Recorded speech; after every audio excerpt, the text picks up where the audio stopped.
I did a video a while back describing what's going on with my Tesla coil when I put a rod down the center. I was told that it was static electricity. However, I don't believe that in any way.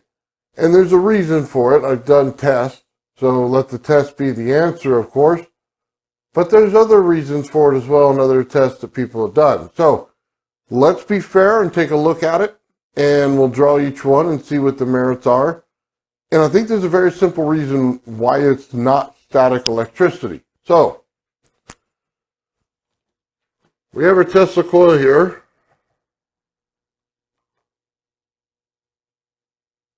We have a rod that goes down the center. Now, when we look at Steinmetz, we see this around. We bring it out. We've all seen this.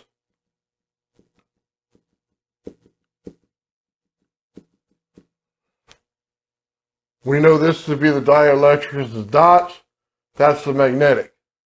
What's the problem in the equation? Well, the inside isn't the magnetic. You see, these right here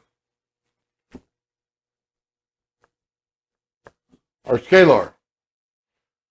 They're not magnetic. Now, I know, don't go against the classics, but you have to take it how it builds out when you build your project. And there's a very specific reason. So if I said it was static, right? All right. We're going to take static right here. What do I have to do? I have to take my voltage, and I'm going to bring it up to, say, 20,000 volts. Now, my amperage has to be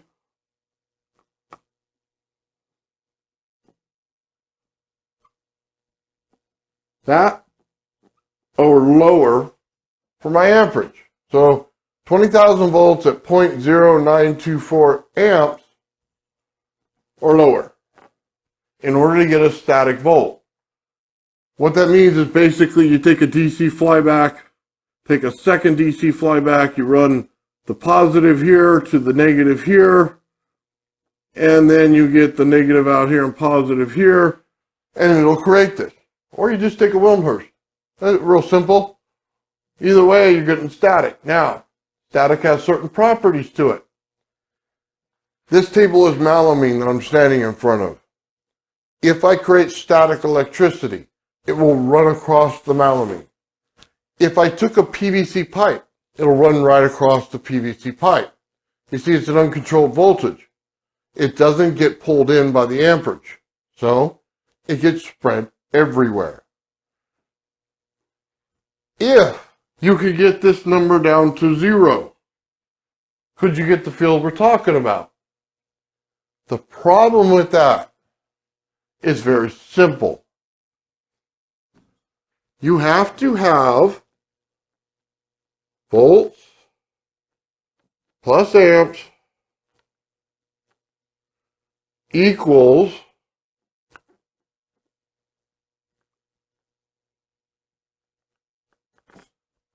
magnetism. You do not have this without both of these. Therefore, you have no running electricity on the wire without both of these. Now, that's one of the biggest problems with the whole theory. You cannot get this to 0.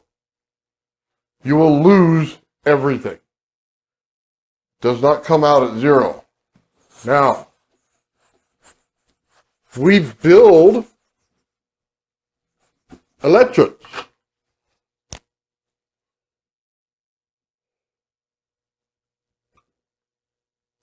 What is that? You take a side of a material,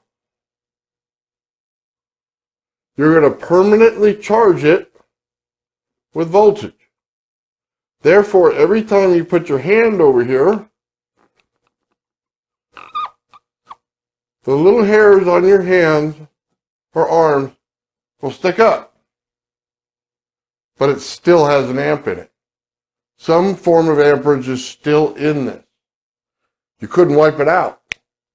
You get an electric. But it has certain properties. It will always pull up the static in your arm. all that hair will stand up. That's why it cannot be static. Why do I call it scalar? So, I know Steinmetz called it the amperage, or which it is the amperage, okay? But he called it the magnetic. Well, it can't be the magnetic because you have to have volts and amps to create the magnetic. You see, the magnetic is not the root. It is the combination of your volts and amps. That's why it can't be that. So it has to be something else. So then, why would I call it scalar? You see, the energy works this way. It's produced in a field that goes out everywhere. Then the field stops. Apparently, it looks like it stops, but it really doesn't. It has a null zone. Then when you have another spot that picks it up, it builds out a voltage as well. And then there's a null zone in the center, just like a planet in the sun. It's doing the same process here. It's scalar. So now when we look at it, we go, okay, you have this here. I'm going to tell you this. Here it is right here. This is clearly our voltage field. This is our amperage field. This is our wire. Okay? Now, this is why this is important. This field comes in right here. Now, I know this is controversial to some people, but this is exactly the way it works. This energy can be produced in this manner, and it has certain properties to it. I took this gravity flyer, and just understand this. If I put my Tesla coil here on this center plate, just the rod down the center right to here, and I put static electricity on this plate and this plate down here, regardless of magnets, regardless of any of the other stuff. Just that. We're just producing fields out of it. Now, this voltage right here, that's here, I call scalar, is producing a field around the whole thing.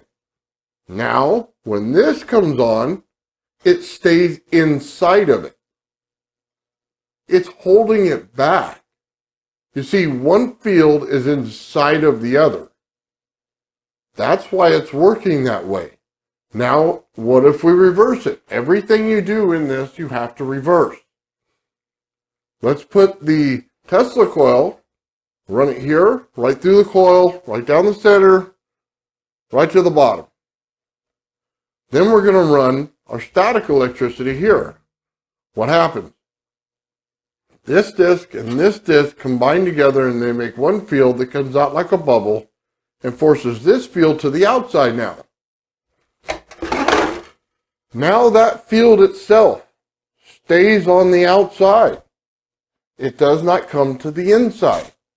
You see, you're able to move the static field based on which way you set this thing from the inside to the outside. It's all based on how you build it. So, I know one field holds in the other.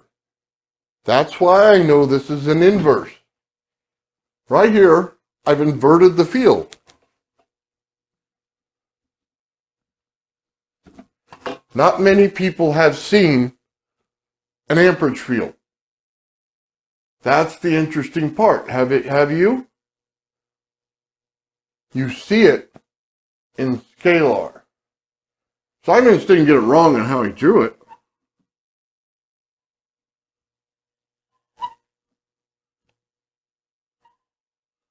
Scalar builds from a center point outward, and the voltage on each one of them goes down. So if you start at 9 volts, then you go to 8 volts, then you go to 7 volts, 9, 8, 7. Just like that. That's how scalar works. It also works with temperature. Temperature and frequency are scalar. When we see the amperage field, it's temperature. Now, that temperature, when we look at magnetics now, the closer on a wire here that I take my amperage field and my voltage field and I connect them, the heat goes up. That means that there's more amps in it than volts. But when I have more volts than amps, that heat will go down. It's predictable because this field is scalar. It's 100% predictable every time. Now, what is the property of scalar that you get that you know that you're in that field? You see, this is not very apparent in a scalar field. So let's say I built this right here, just a little tube, and I'm going to wrap it copper wire. I'm going to hang a magnet right here.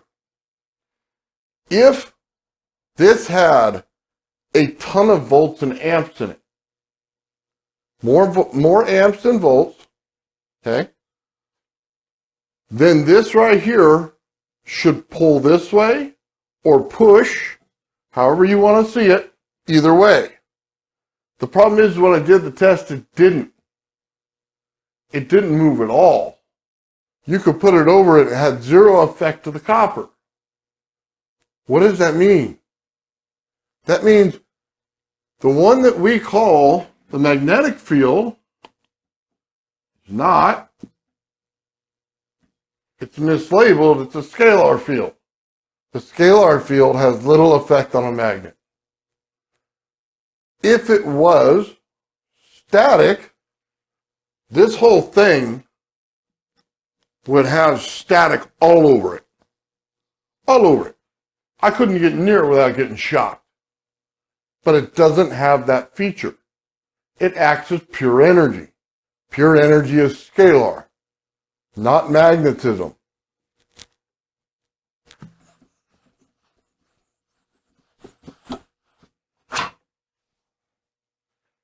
Now, if you can understand that, let's make it more complicated for you.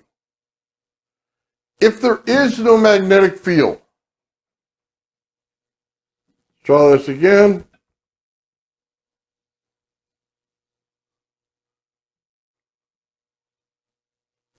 Hang my magnet here. Take a neodymium 52 and do it. How do I move that? How am I going to move that if I just told you this is scalar? And I told you the property of scalar is that it does not have the field that you produce in a magnet. So it does not have that effect where you have one on the other and then one forces upon the other. That's gone. How do I get this to move? The only way to get it to move, if I knew the frequency of the metal itself, now I can move it. It is simply a music circuit added to my Tesla coil. That's it. You don't have to make it music. All you have to do is make it frequency. I'm going to add a frequency to this. Now, this will move based on the frequency I added to this, because now on my wire, I have my scalar field here. I have my dielectric here. Now, simply going to wrap it in a separate frequency. Now, I can get this magnet to move.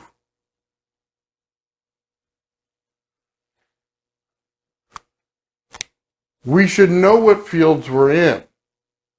I'm telling you this only because this is exactly how the tests prove it out. If it was static, I would trap it in an electric, and then it would be able to pull up the hair on my arm. I should be able to take this field when I pull it from my Tesla coil and put it near my arm and have every hair stand up if it's static. The problem is it has none of those qualities. When I put it there, it is pure energy. It starts to interact with the actual water in my body. You see, that's how Tesla got himself to glow. We all look at the France experiment. He got himself to glow because he was in a scalar field. The only way to make it happen, it's the same energy he probably uses in his X-rays. It's a safer energy to use because the one we're using is destructive. So, I know this is a lot to take in. This violates probably everything that you guys think you know about everything, right? How did he screw up Steinmetz? How does he have a misunderstanding of magnetics? I know it. I know that's what you think. But I do the tests daily. I've proven that on my channel. I've shown the experiments of the magnet. Those things aren't there. You see, the only thing that screws up scalar is viscosity. So when I run it through mineral oil, it doesn't like to operate. When I run it through vegetable oil, it doesn't like to operate. But if I put salt in the vegetable oil, it'll eventually cross the field. Now, if it has any kind of liquid in it like water, it interacts with the scalar energy.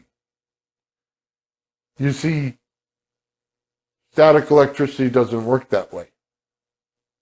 It has to be the reverse. So the field that I say in Steinmetz that he classifies as magnetic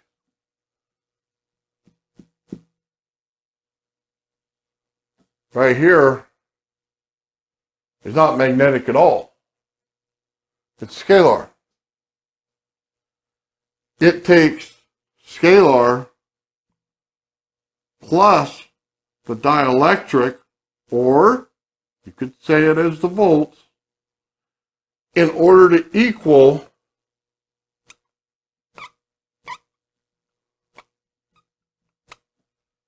magnetic. A magnet is simply a dielectric to trap the volts and the amps in it. It trapped that field. We do not recognize it because we do not play with it daily. I do. I've transformed this energy from hot to cold, back to hot. I've also turned things on with pure frequency.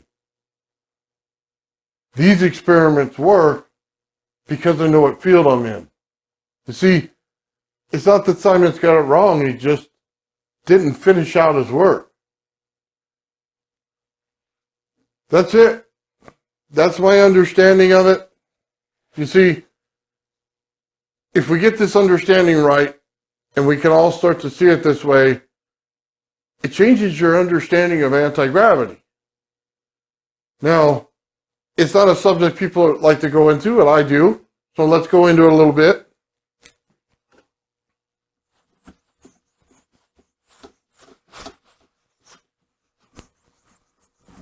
My good buddy Gerald showed a test. He put his coil, put a magnet, they put a little rod, just to keep it in the same area, had nothing to do with the test, and he simply added the frequency of the metal in the magnet. This is the magnet, this is the coil. And his coil jumps, goes up. If he reversed that same thing, put the magnet here, he's going to get it to jump. So what's the understanding? See, he works in Scalar as well,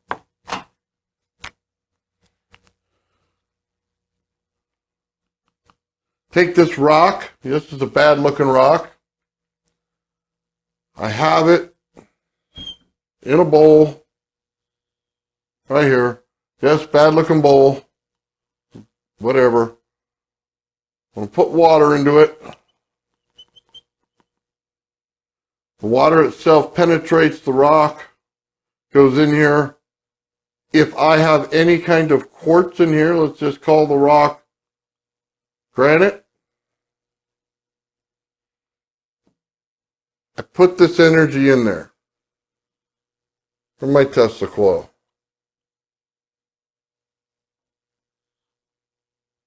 Just like that. This rock is full of scalar energy now.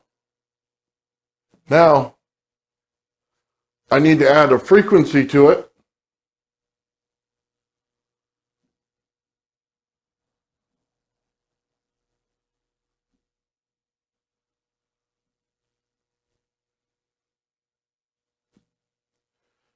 Now, I need to add direction to it.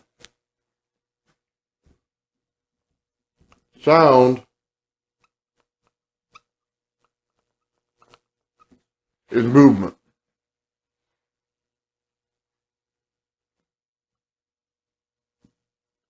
Got my little drums. I now have a band playing. I have my frequency added. This now goes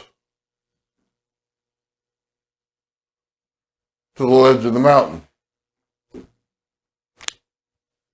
They knew it better than us. They didn't need the Tesla coil. Why? Because this energy is in the earth. It's right below our feet, and we don't realize it. The monks knew something we didn't. And hopefully when you guys understand this, you understand they didn't pull any tricks. They just understood it in a different way than we did. Anyway, hope you enjoy this, guys. Have a good time in the rest of the show. Thank you. Before we get out of here, I just want to let you guys know that I offer memberships on my channel now. It's a really cool thing. I do behind the scenes stuff. I give you more information. I also put things out early on it. All of my Fringe Think Tank Star Trek episodes will be on there. I just put out another one, a number 7 episode. Also, you're going to get emojis on there that you can use in the live chats. They're pretty cool. And as we grow our membership, I'll be able to put more emojis out there. Just a fun way to liven up the chat a little bit. Don't forget to like, share, subscribe, and comment. And have yourself a great day. Thank you very much.